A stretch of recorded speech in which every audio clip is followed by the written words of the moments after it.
Criatures fantàstiques.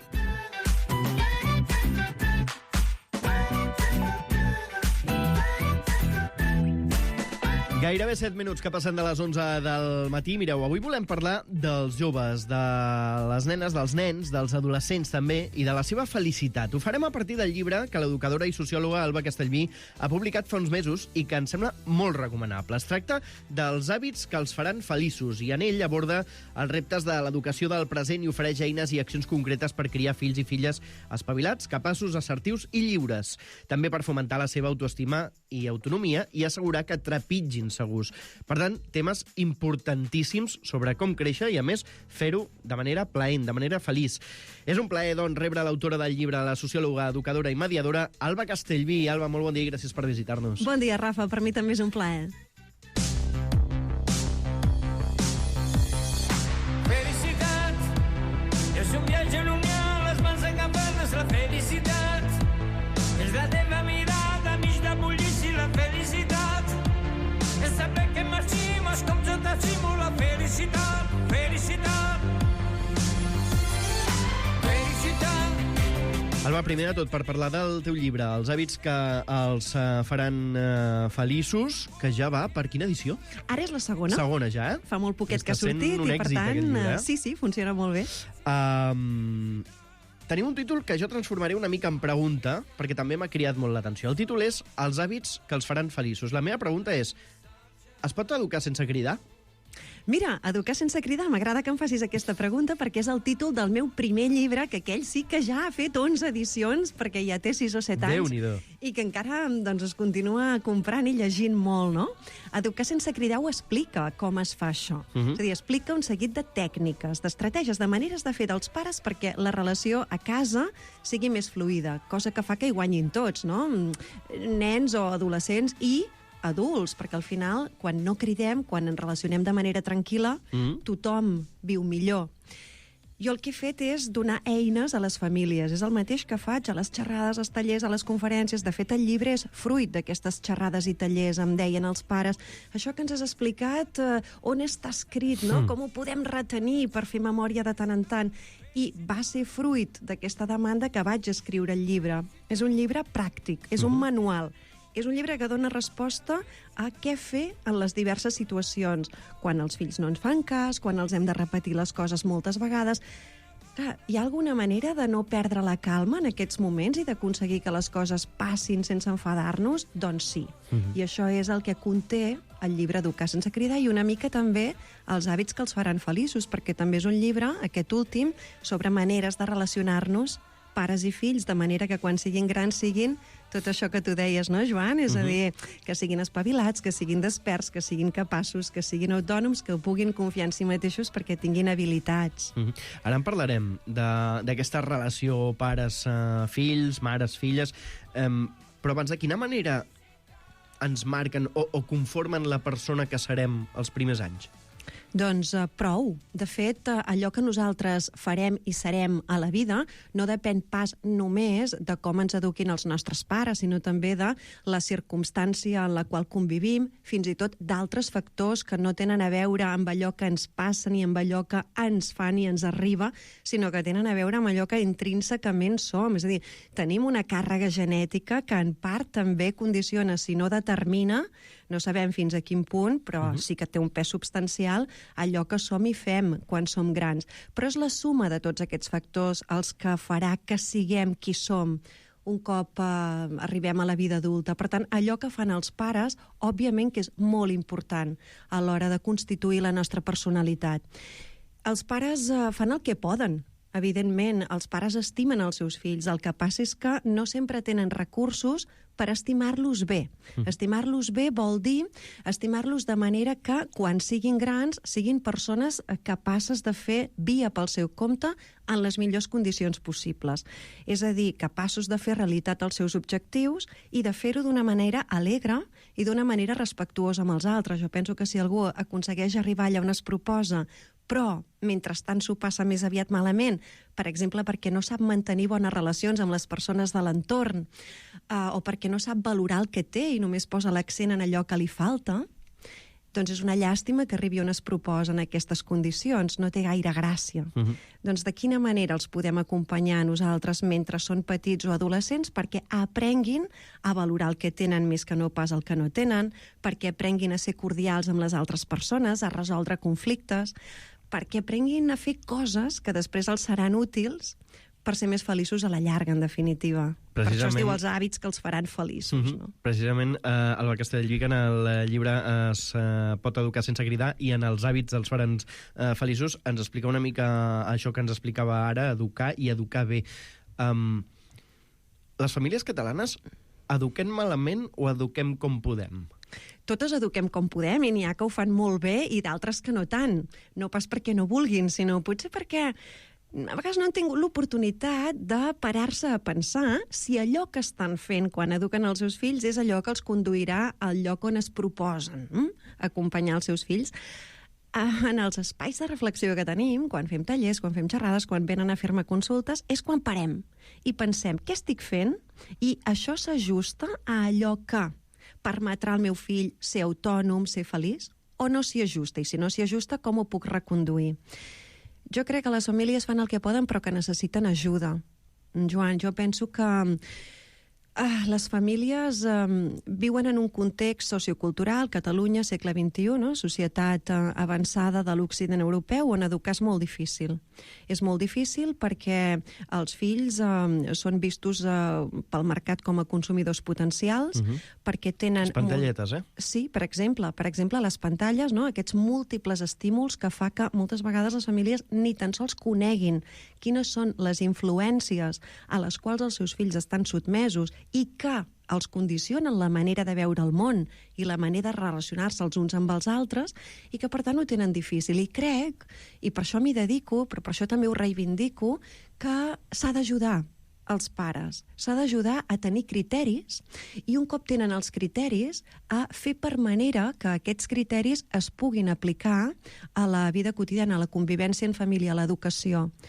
Hi ha molt pocs espais de formació de famílies i penso que seria important que n'hi haguessin més. Sí que és cert que hi ha ajuntaments que es preocupen d'organitzar aquestes formacions, hi ha escoles que a través de les associacions de famílies o del propi centre també demanen que els pares es puguin formar, però encara n'hi hauria d'haver molts més perquè és una necessitat social, no només de les famílies a títol individual, sinó que penso que com a país necessitem saber de quina manera hauríem d'estar educant els fills que viuran a partir d'ara i que al final seran els ciutadans del dia de demà, que són els que prendran decisions que afectaran el conjunt de la societat i com és el nostre món. Deu haver molt pocs pares, no, Alba, que acudeixen a un professional per dir mira, jo volia tenir fills, però no tinc clar com m'he d'educar el meu fill.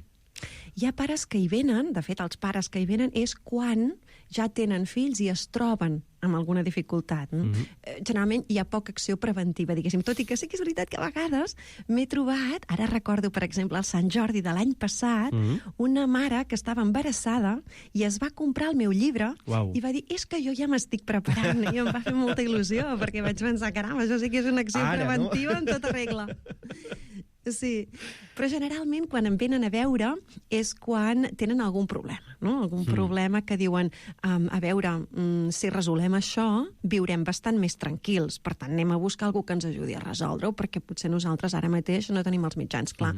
Òbviament, cadascun sap d'allò seu, jo en sé d'això perquè em dedico a l'educació, però els pares, quan tenen fills, no tenen per què saber-los educar, ni els n'ha ensenyat ningú, ni tenen experiència prèvia, per tant és normal que davant les dificultats, quan no n'hi ha prou, perquè a vegades no n'hi ha prou amb el sentit comú i amb la intuïció, necessitin i busquin ajuda. Per la segona edició d'aquest llibre, un llibre que no ho he dit, però diguem-ho tot, editat per Angle Editorial, i deixa'm llegir el títol sencer del llibre. Els hàbits que els faran feliços, com educar els fills de 3 a 14 anys perquè creixin autònoms i segurs. Per què unir nens feliços i autònoms? Mira, doncs, perquè l'autonomia és una de les condicions sine qua non per la felicitat. És a dir, la dependència, en el sentit que sigui, emocional o funcional, òbviament no contribueix a fer-nos persones capaces de realitzar els propis projectes. I això de ser capaç de realitzar els propis projectes de vida és una condició per la felicitat. Per tant, la felicitat, en bona part, passa per l'autonomia. Però és que sobretot hi ha una relació entre autonomia i seguretat o confiança en un mateix. No? En educació es parla molt de l'autoestima. L'autoestima és molt important i hem d'educar l'autoestima i hem de cuidar l'autoestima. Sí, però de què és el resultat l'autoestima? Preguntem-nos això, fem un pas més. I l'autoestima no és el resultat de les alabances de l'entorn o no és el resultat de l'acceptació incondicional. L'autoestima és el resultat d'adonar-se que un és capaç d'aconseguir alguna cosa gràcies a les seves capacitats, amb els seus propis mitjans. És quan un infant o un adolescent s'adona que pot fer alguna cosa valuosa, que es considera vàlid, que es considera que té valor com a persona. És a dir, que l'autoestima ben fonamentada passa per l'autonomia, per adonar-se, una autonomia ben fundada, de que un és capaç de fer coses, no? Si nosaltres facilitem excessivament, i aquest és un punt molt important on a mi m'agrada posar èmfasi, la vida dels nostres fills, o nets, o alumnes, el que estem fent és fer-los contents en aquell moment, perquè no han de superar una dificultat, no han de fer un esforç, però no els estem convertint en persones més segures de si mateixes. No els estem donant l'oportunitat de que constatin les seves capacitats. No les han de posar en joc perquè algú altre facilita allò que han de resoldre o resol el problema que tenen. Per tant, si volem, fixa't que d'aquí es deriva, no, automàticament, que si volem tenir fills o alumnes o nets feliços, autònoms i segurs, cal que no facilitem en excés, després també cal veure què vol dir en excés, però no facilitem en excés la resolució dels seus problemes, conflictes, dificultats, sinó que més aviat al contrari, de tant en tant els plantegem algun repte i els esperem després, en comptes d'avançar-nos i resoldre-la abans. Menciones també en aquest llibre una cosa que m'agrada molt pel debat que genera. Menciones la importància de la disciplina a l'educació dels nens, que és un concepte, la disciplina, que normalment jo crec que tenim mal entès i assimilem disciplina com a duresa. Sí, la disciplina és la capacitat de fer alguna cosa amb constància i amb rigor. Punt. Exactament. És a dir, per què l'associem amb duresa? L'associem amb duresa perquè venim d'una època on la disciplina s'aplicava de forma disciplinària en el sentit de, a vegades fins i tot, agressiva. Per tal que algú es disciplinés, se'l forçava amb uns mètodes no sempre amables, diguem-ne, a fer les coses d'una determinada manera. No, la disciplina es pot ensenyar d'una manera amable. Això sí, implica una exigència de rigor, de constància. Per tant, no sempre és fàcil d'educar la disciplina perquè el propi educador ha de tenir aquest rigor i aquesta autoexigència que exigirà després a la persona que aprèn. Els hàbits que ens faran feliços. I abans traiem el tema de les pantalles. Quin drama, Alba. És un problema perquè generen addicció. Per tant, se n'ha de fer un control. Però, Alba, clar, jo crec que acceptem poc com a pares i mares, a vegades, la nostra pròpia responsabilitat. És a dir, es tornen addictes els nostres fills a les pantalles o els fem addictes nosaltres perquè creiem que un hàbit que els farà feliços és deixar-nos de molestar, els hi donem la pantalleta i au. A nosaltres, no? Potser ens fa feliços momentàniament que ens deixin fer la nostra. A veure, no són addictes a les pantalles ben bé, sinó als continguts digitals tipus videojocs, determinats videojocs i sobretot xarxes socials. És a dir, a aquells continguts... I si el videojoc és un drama, la xarxa social ja... No? La xarxa social el que fa, i per això ens torna addictes, és alimentar el nostre cervell de forma constant i aleatòria de recompenses, cosa que provoca unes descàrregues de dopamina sovintejades i a petites dosis que produeixen que el nostre cervell estigui permanentment pendent d'aquesta recepció del neurotransmissor. Evidentment, tots els algoritmes, tots els mecanismes d'aquests continguts estan pensats i molt ben pensats perquè ens hi passem com més temps millor. Si nosaltres sabem això, podem fer accions de prevenció perquè els nostres fills no els passin aquestes coses que tindran com a efecte, diguéssim, lògic, que hi passin tant de temps que deixin de fer altres coses fonamentals pel seu desenvolupament. Fins ara no ho sabíem, ara ho sabem. Per tant, fins ara no podíem determinar, decidir de quina manera posar límit als consums digitals dels nostres fills perquè en fessin un bon ús. Ara que sí que ho sabem, ja sabem també de quines maneres hauríem d'actuar com a pares, informem-nos i fem-ho bé. Realment no és difícil, és qüestió d'adquirir criteris i després saber com mantenir aquests criteris. Moltes famílies sí que proven de posar els límits que els semblen raonables, però després ve una altra dificultat que és com mantenir-los malgrat el conflicte. Evidentment, els nanos de pantalles o de continguts d'aquest tipus, com més en tenen, més en volen. I com més en tenen, més en volen, quan nosaltres restringim, ells el que fan és tensionar per continuar obtenint el que desitgen. Clar. Vull parlar de més conceptes, Alba, però deixa'm aturar aquí perquè crec que és un problema greu i ho trec a col·lació la pregunta que et vull fer. L'altre dia veia un d'aquests influencers, no em feu dir el nom perquè no controlo gaire, jo soc un boomer d'aquells que en diuen, sortia un influencer que ja no ho és, i deia que ell tenia molts fans, molts seguidors, fins que la cosa li va anar malament de cop. Tota aquella influència la va perdre i va acabar treballant en un local d'oci amb un guardarropia, i de cop li deixaven la jaqueta tots aquells que havien estat fans, que l'adoraven, que no sé què, i deia, i ni tan sols em miraven als ulls. I això em feia esparverar. Ara sí, sabent això, que li ha passat a aquest nano, clar, si la meva criatura, perquè està molt a les xarxes, em diu, papa, mama, jo vull ser influencer. De fet, en aquest país el que més volen ser els joves és influencers. Si mirem un mapa d'Europa, d'aquests que ens informen de les preferències dels joves de cada país, aquest país precisament destaca per ser del color dels influencers, no? I si el teu fill vol ser influencer, el primer que s'ha de fer és entendre que, evidentment, el teu fill el que vol és el que aquesta gent projecta, és a dir, que guanya molts diners treballant des de la seva habitació tranquil·lament i fins i tot sense haver-se hagut de formar més enllà de l'educació bàsica, si és que cal, perquè de vegades pel nivell de llenguatge i les opinions que expressen, gairebé que sembla que ni això, no? Per tant, entenent això, cal fer-los veure també quin és el valor real o no del que hi ha darrere, quan d'estantís és aquest valor, fixa't el que li ha passat a aquest influencer, és a dir, quina era la vàlua real, quina era la solidesa del seu projecte o de la seva persona davant la resta de persones, i sobretot penso que per contraposar val la pena oferir als nostres fills referents de qualitat. Qui són els seus referents, a més dels influencers? Doncs moltes vegades persones del món de l'esport, de l'espectacle. Per què no els proposem altres referents? Persones que han fet coses importants per la seva societat, que han transformat el món i l'han fet millor. Jo t'entenc, Alba? Ara sóc l'adolescent, Però, Alba, no entens que el món està canviant. El món està canviant i sí, està canviant, i hi ha coses que hem de canviar nosaltres també per adaptar-nos al món que ve, i d'altres que hem de saber veure que continuaran canviant. I com que continuaran canviant, també ens hem de saber avançar i pensar en el que ens farà feliços no mentre siguem uns influencers de moda, sinó més enllà d'aquesta etapa on ens en podem haver sortit millor o pitjor.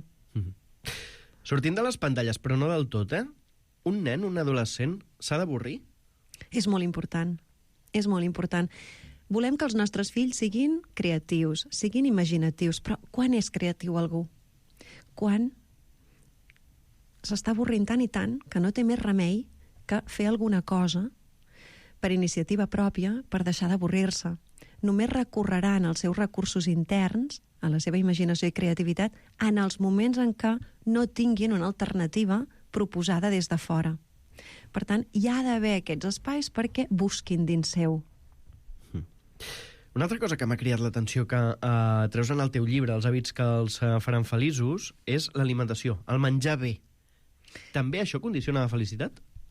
és que menjar bé el que fa és que puguem després socialitzar millor i, òbviament, com més coses ens agradin en aquesta vida, més feliços serem perquè més coses hi haurà que ens podran ser feliços.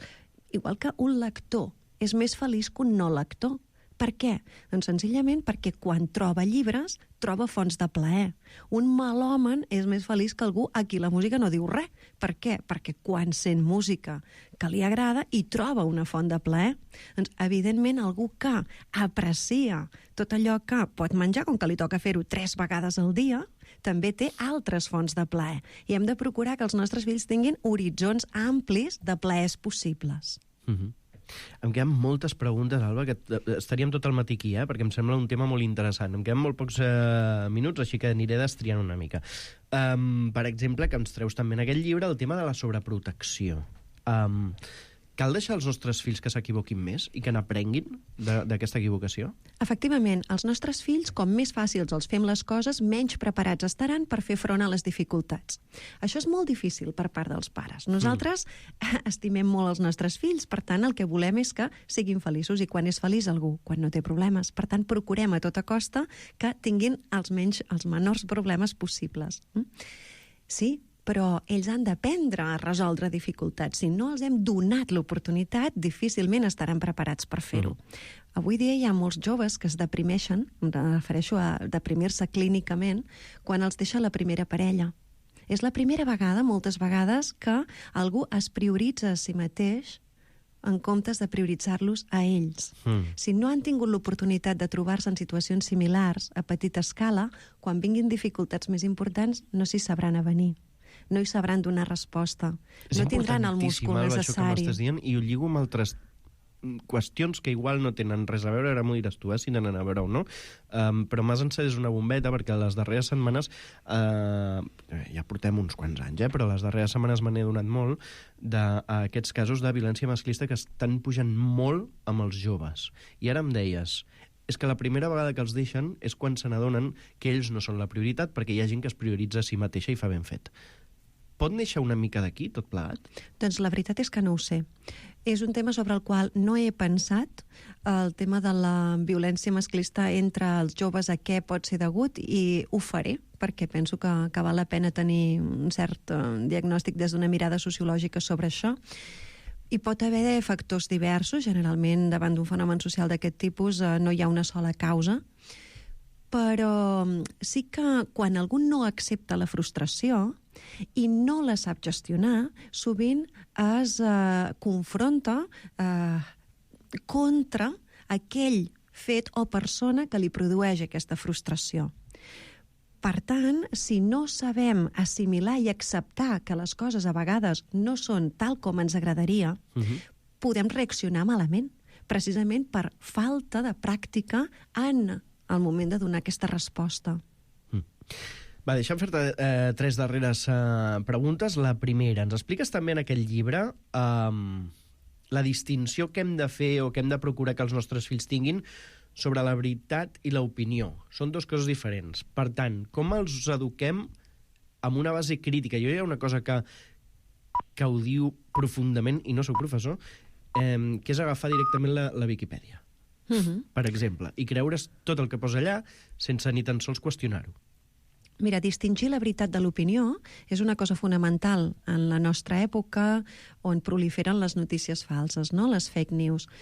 Com ho fem? Doncs precisament això em dona peu, si et sembla, a parlar de com està estructurat el llibre. El llibre té una primera part on jo explico quina és la finalitat a l'hora d'educar els nostres fills i per què és important arribar a determinats llocs, però després hi ha tota una segona part més extensa on cada 2 pàgines explico una cosa important per educar hàbits que els faran feliços en 3 petites seccions.